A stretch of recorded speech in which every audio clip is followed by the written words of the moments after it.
શું તમને વારંવાર થાક લાગે છે? શું તમારા હાથ અને પગમાં ઝંઝનાટી થાય છે? શું તમને ચક્કર આવે છે? યાદશક્તિ નબળી પડી રહી છે અથવા ચાલવામાં અસંતુલન અનુભવાય છે? જો હા, તો આ બધા સંકેતોને સામાન્ય સમજીને અવગણવાની ભૂલ ક્યારે પણ ન કરશો. જુઓ, આપણા શરીરની અંદર વિટામિન B12ની ખામીની શરૂઆત થાય એ પહેલા આપણું શરીર આપણને સંકેતો આપવાનું ચાલુ કરી દે છે. દુર્ભાગ્યે ઘણા લોકો વર્ષો સુધી આ લક્ષણોને સહન કરે છે અને પછી નસોની કમજોરી, યાદશક્તિની સમસ્યા અથવા ગંભીર એનેમિયા જેવી મુશ્કેલીઓનો સામનો કરવો પડે છે. આજે આપણે એવા જ એક વિટામિનની વાત કરવા જઈ રહ્યા છીએ જેની ઉણપ ભારતમાં 10 માંથી 8 વ્યક્તિઓની અંદર જોવા મળે છે. આ વિડીયોમાં આપણે જાણીશું વિટામિન B12 શું છે, તેની ઉણપ કેમ થાય છે, શરીર કયા 7 મહત્વપૂર્ણ સંકેતો આપે છે, આયુર્વેદ આ સમસ્યાને કઈ રીતે જુએ છે, મોડર્ન સાયન્સ આના વિશે શું કહે છે, અને છેલ્લે ટેબ્લેટ લીધા વગર કયા ઘરેલું ખોરાકથી તમે આ ઉણપને પૂરી કરી શકો છો. તો મિત્રો, વિડીયોને અંત સુધી જરૂરથી જોજો, કારણ કે છેલ્લો સંકેત એવો છે જેને મોટા ભાગના લોકો વૃદ્ધાવસ્થાની સામાન્ય સમસ્યા સમજીને અવગણતા હોય છે. સૌપ્રથમ સમજીએ કે વિટામિન B12 શું છે. વિટામિન B12 આપણા શરીર માટે અત્યંત મહત્વપૂર્ણ પોષક તત્વ છે. તે મુખ્યત્વે 3 કામ કરે છે. નસોને સ્વસ્થ રાખે છે, લાલ રક્તકણો બનાવવામાં મદદ કરે છે, મગજ અને યાદશક્તિને યોગ્ય રીતે કાર્ય કરવા મદદ કરે છે. જો શરીરમાં વિટામિન B12 પૂરતું ન હોય તો ધીમે ધીમે નસો, મગજ અને રક્તકણો પ્રભાવિત થવા લાગે છે. જુઓ, આપણું શરીર વિટામિન B12 બનાવી શકતું નથી, એટલે આપણે જે ખોરાક ખાઈએ છીએ એની અંદરથી જ શરીરને વિટામિન B12 મેળવવું પડે છે. જો શરીરમાં વિટામિન B12 ઓછું થાય તો નસો નબળી પડવા લાગે છે અને શરીરમાં લોહી બનવાની પ્રક્રિયા ધીમી પડી જાય છે. અને એ જ કારણ છે કે એની ઉણપના લક્ષણો શરીરના જુદા જુદા ભાગોમાં આપણને જોવા મળતા હોય છે. હવે જે વાત કરવા જઈ રહી છું એ ઘણા ઓછા લોકો જાણે છે.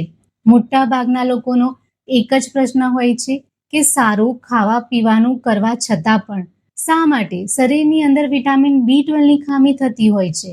તો જુઓ, એના મુખ્ય 3 કારણો છે.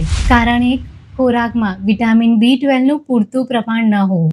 વિટામિન B12 કુદરતી રીતે મોટા ભાગે એનિમલ પ્રોડક્ટમાં સૌથી વધારે હોય છે, એટલે જે લોકો શાકાહારી છે એમના શરીરની અંદર વિટામિન B12 ખૂબ જ ઓછું જાય છે. કારણ 2, પેટની નબળી પાચન શક્તિ. જુઓ, ઘણીવાર આપણે વિટામિન B12 વાળો ખોરાક તો લઈએ છીએ, પણ જો આપણા પેટમાં એસિડ યોગ્ય રીતે ન બનતું હોય અથવા આંતરડા નબળા હોય તો શરીર ખોરાકમાંથી વિટામિન B12ને શોષી શકતું નથી. જુઓ, 50 વર્ષ પછી શરીરની પોષક તત્વો શોષવાની જે ક્ષમતા હોય છે એ ઓછી થઈ જાય છે, એટલે વડીલોમાં વિટામિન B12ની ખામી સૌથી વધારે જોવા મળે છે. કારણ 3, જે લોકો લાંબા સમય સુધી એસિડિટીની ગોળીઓ અથવા ડાયાબિટીસની કેટલીક દવાઓ જેમ કે મેટફોર્મિન લેતા હોય છે, તેમના શરીરની અંદર વિટામિન B12ને શોષવાની, એબ્ઝોર્બ કરવાની ક્ષમતા ખૂબ જ ઘટી જાય છે, જેના કારણે વિટામિન B12નું ઉણપનું જોખમ વધી શકે છે. હવે વાત કરીએ શરીરના એ 7 મહત્વના સંકેતની, જેનાથી તમે ઘર બેઠા અંદાજો લગાવી શકો છો કે તમારા શરીરમાં વિટામિન B12 ઓછું થયું છે કે નહીં. આ ભાગને ખૂબ જ ધ્યાનથી સાંભળજો, કારણ કે બીજો અને 5મો સંકેત સૌથી કોમન છે. સંકેત 1, સતત થાક અને નબળાઈ. જો પૂરતી ઊંઘ લેવા છતાં પણ દિવસભર થાક લાગે છે, જો ચાલતી વખતે સંતુલન જાળવવામાં મુશ્કેલી પડે છે અથવા વારંવાર પગ લથડે તો તેનું એક કારણ વિટામિન B12ની ઉણપ હોઈ શકે છે. જ્યારે શરીરમાં પૂરતા લાલ રક્તકણો બનતા નથી ત્યારે કોષોને પૂરતો ઓક્સિજન મળતો નથી, પરિણામે સતત થાક અનુભવાય છે. ઘણા લોકો અહીં જ ભૂલ કરે છે. તેઓ એવું વિચારે છે કે આ વધતી ઉંમર અથવા કામનો થાક છે, પણ હકીકતમાં ઘણીવાર તેની પાછળ વિટામિન B12ની ઉણપ જવાબદાર હોય છે. સંકેત 2, હાથ અને પગમાં વારંવાર ઝંઝનાટી થવી. જુઓ, આ એક ખૂબ જ સામાન્ય અને મહત્વપૂર્ણ સંકેત છે. જો હાથ અને પગમાં સૂનપણું, ઝંઝનાટ અથવા સોય ચૂભતી હોય તેવી લાગણી થાય તો તે નસોની સમસ્યા હોઈ શકે છે. વિટામિન B12 નસોના રક્ષણ માટે ખૂબ જ જરૂરી છે. તેની ઉણપ નસોને ધીમે ધીમે નુકસાન પહોંચાડી શકે છે. સંકેત 3, વારંવાર ચક્કર આવવા. જો બેઠેલી સ્થિતિમાંથી ઊભા થતા ચક્કર આવે છે અથવા માથું હલકું લાગે છે તો તેને અવગણશો નહીં. ઘણી વખત વિટામિન B12ની ઉણપના કારણે એનેમિયા થાય છે અને એનેમિયા ચક્કર આવવાનું કારણ બની શકે છે. હવે જે સંકેત વિશે હું વાત કરવા જઈ રહી છું એ ખૂબ જ મહત્વનો છે. સંકેત 4, યાદશક્તિ નબળી પડવી. આ વાત બહુ જ ઓછા લોકો જાણે છે કે વિટામિન B12નો સીધો સંબંધ મગજ સાથે છે. તેની ઉણપ હોય તો વસ્તુઓ ભૂલી જવી, ધ્યાન કેન્દ્રિત કરવામાં તકલીફ, માનસિક ગૂંચવણ જેવી સમસ્યાઓ થઈ શકે છે. ઘણા લોકો આને માત્ર ઉંમરનું પરિણામ માને છે, પણ કેટલીક વાર વિટામિન B12ની ઉણપ આના માટે જવાબદાર હોઈ શકે છે. સંકેત 5, જીભમાં છાલા પડવા, લાલાશ અને બળતરા થવી. ઘણા લોકો અહીં ભૂલ કરે છે. તેઓ મોઢામાં વારંવાર ચાંદા પડવાની સમસ્યાને પેટની સામાન્ય ગરમી માની લે છે. પણ જો તમારી જીભ એકદમ લાલ થઈ જતી હોય, તેના પરના નાના નાના દાણા ગાયબ થઈને જીભ એકદમ સ્મૂથ દેખાતી હોય, લાલ દેખાતી હોય અને ખાવામાં બળતરા થતી હોય તો આ વિટામિન B12ની ઉણપ હોઈ શકે છે. સંકેત 6, ત્વચાનો રંગ પીળો પડવો.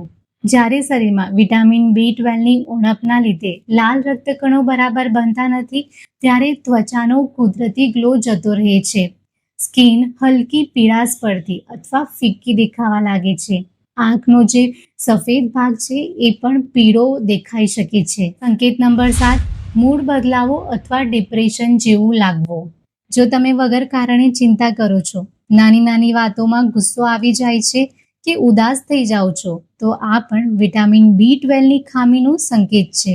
B12 મગજમાં સેરોટોનિન અને ડોપામાઇન જેવા હેપી હોર્મોન્સ બનાવવામાં મદદ કરે છે.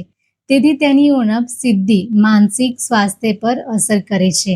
સંકેત 8, આંખોમાં ઝાકપ આવવી. જો લાંબા સમય સુધી વિટામિન B12ની ખામી રહે તો આંખોની નસો કમજોર થઈ જાય છે. એના કારણે કેટલીક વાર તમને ઝાંખું દેખાવા લાગે છે. આયુર્વેદમાં વિટામિન B12નો કોઈ સીધો ઉલ્લેખ નથી, પરંતુ આ પ્રકારના લક્ષણોને વાત દોષનું અસંતુલન અને મંદ અગ્નિ એટલે કે નબળા પાચન સાથે જોડવામાં આવે છે. જ્યારે વાત દોષ વધે છે ત્યારે નસોની નબળાઈ, ઝંઝણાટ, થાક અને અસંતુલન જેવી સમસ્યાઓ જોવા મળે છે. આયુર્વેદમાં કહેવામાં આવ્યું છે, વાતઃ સર્વ શરીર ચરઃ, અર્થાત વાત સમગ્ર શરીરની ગતિ અને નસોના કાર્યને નિયંત્રિત કરે છે. જો વાત અસંતુલિત થાય તો શરીરમાં વિવિધ પ્રકારની સમસ્યાઓ ઊભી થઈ શકે છે. બીજું, આયુર્વેદ અનુસાર જ્યારે આપણી જઠરાગ્નિ મંદ પડે છે, નબળી પડે છે, ત્યારે આપણે કેટલો પણ સારો ખોરાક ખાઈ લઈએ તો પણ એની અંદરથી સાચો રસ નથી બનતો, પણ ટોક્સિન્સ એટલે કે આમ બને છે, જેના કારણે શરીર સુધી પોષક તત્વો સારી રીતે પહોંચી શકતા નથી. આયુર્વેદ કહે છે કે શરીરને પોષણ આપવા માટે માત્ર ખાવું જરૂરી નથી, પણ એનું યોગ્ય રીતે પાચન થવું સૌથી વધારે જરૂરી છે. હવે જોઈએ કે આધુનિક વિજ્ઞાન શું કહે છે. આધુનિક વિજ્ઞાન પ્રમાણે વિટામિન B12 એક વોટર સોલ્યુબલ એટલે કે પાણીમાં ઓગળી જતું વિટામિન છે. આનો અર્થ એ છે કે આપણું શરીર આ વિટામિનને લાંબા સમય સુધી સ્ટોર કરીને રાખી શકતું નથી. જે વધારાનું હોય તે યુરિન વાટે બહાર નીકળી જાય છે. વિટામિન B12 DNA બનાવવામાં મદદ કરે છે, લાલ રક્તકણો બનાવે છે, નસોના રક્ષણમાં મહત્વની ભૂમિકા ભજવે છે. હવે સૌથી મહત્વનો પ્રશ્ન, વિટામિન B12ની ઉણપની શંકા હોય તો શું કરવું? એનાથી બચવાના ઉપાયો કયા છે? ઉપાય 1, દર વર્ષે બ્લડ ટેસ્ટ કરાવો. જો તમને ઉપરના કોઈ પણ લક્ષણો દેખાય તો ડોક્ટરની સલાહ લો અને CBC અને વિટામિન B12નો રિપોર્ટ કરાવો. બ્લડ રિપોર્ટ કરાવવાથી તમારા શરીરની અંદર વિટામિન B12ની પરિસ્થિતિ કઈ છે એ જાણી શકાય છે. જો ઉણપ ખૂબ જ વધારે હોય એટલે કે 200 થી ઓછી હોય તો ડોક્ટર તમને ટેબ્લેટ અને ઇન્જેક્શન સજેસ્ટ કરશે. તો આ કોર્સને પૂરો કરો, એમાં થોડી પણ આળસ ન કરવી. આગળનો મુદ્દો ખૂબ જ ધ્યાનથી સાંભળજો. મોટા ભાગના લોકો અહીં જ ભૂલ કરતા હોય છે. ઉપાય 2, પાચન તંત્રને મજબૂત બનાવો, સ્વસ્થ રાખો. મિત્રો, વિટામિન B12 વાળો ખોરાક ખાવાથી આ કામ પૂરું નથી થતું, પરંતુ આપણું શરીર વિટામિન B12ને કેટલું એબ્ઝોર્બ કરી શકે છે એ પણ ખૂબ જ મહત્વનું. અહીં પાચન તંત્રની ભૂમિકા ખૂબ જ મહત્વની છે. મોટા ભાગના લોકો વર્ષોથી દહીં, દૂધ, છાશ અને વિટામિન B12 વાળો ખોરાક તો ખાય છે, તે છતાં એમના શરીરની અંદર વિટામિન B12ની ખામી જોવા મળે છે. તેનું કારણ ઘણી વખત નબળું પાચન હોય છે.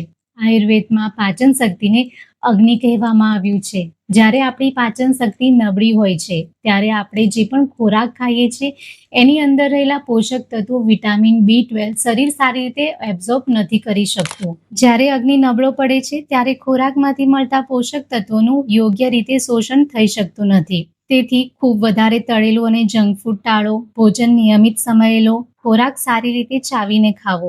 રાત્રે ખૂબ મોડું જમવાનું ટાળો.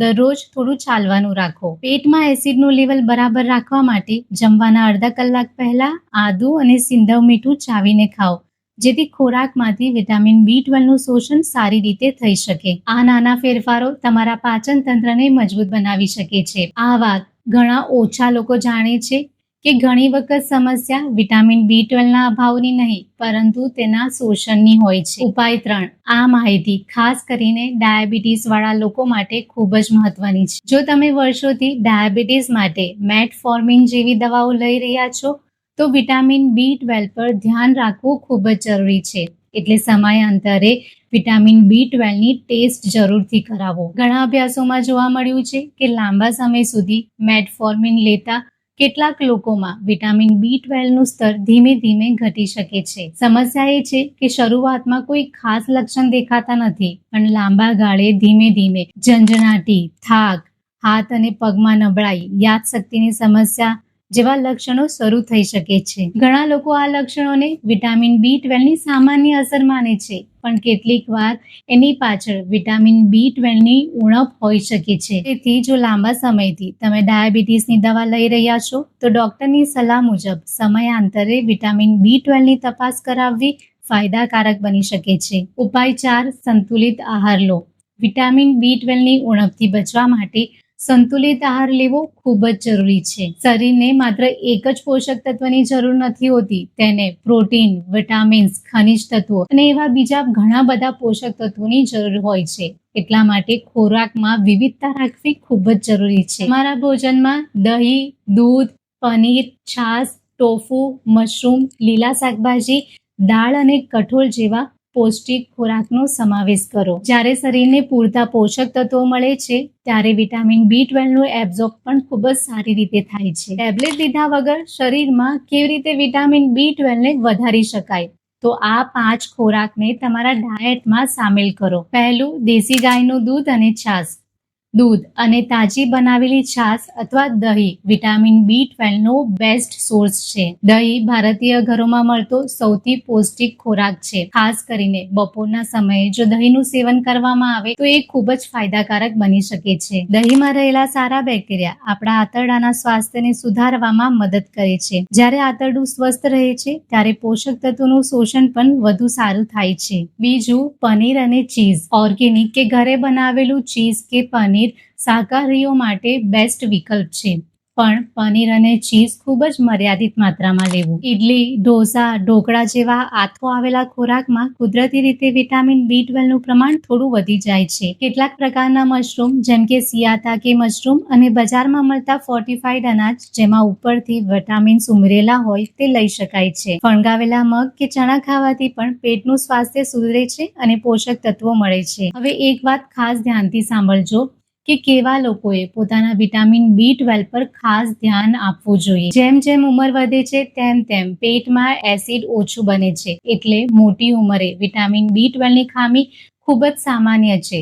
તો એમણે ખાસ ધ્યાન રાખવું. જેમને ડાયાબિટીસ છે અને લાંબા સમયથી દવા લે છે, પ્રેગ્નેન્ટ કે સ્તનપાન કરાવતી માતાઓ, જેમનું વજન ઉતારવા માટે પેટનું ઓપરેશન થયું હોય, પાચન તંત્રની સમસ્યા ધરાવતા લોકો, ખૂબ મર્યાદિત શાકાહારી આહાર લેતા લોકો, આ બધા લોકોએ પોતાના B12 લેવલ પર ખાસ ધ્યાન આપવું જોઈએ. તો મિત્રો, આજે આપણે જોયું વિટામિન B12 નસો, મગજ અને લોહી માટે ખૂબ મહત્વપૂર્ણ છે. તેની ઉણપ થાક, ઝંઝણાટ, ચક્કર અને યાદશક્તિની સમસ્યા કરી શકે છે. શરીર ઘણા મહત્વપૂર્ણ સંકેતો પહેલેથી જ આપતું હોય છે. સમયસર ટેસ્ટ અને યોગ્ય આહારથી સમસ્યા નિયંત્રિત કરી શકાય છે. જો આ માહિતી ઉપયોગી લાગી હોય તો વિડીયોને લાઈક કરજો. તમારા ફ્રેન્ડ્સ અને ફેમિલી મેમ્બર સાથે જરૂરથી શેર કરજો. ખાસ કરીને તમારા માતા પિતા અને 50 વર્ષથી ઉંમરના સગાઓને આ વિડીયો જરૂરથી મોકલજો. અને આવી જ સ્વાસ્થ્યને લગતી માહિતી માટે સ્વસ્થ જીવન ચેનલ સાથે જોડાયેલા રહો.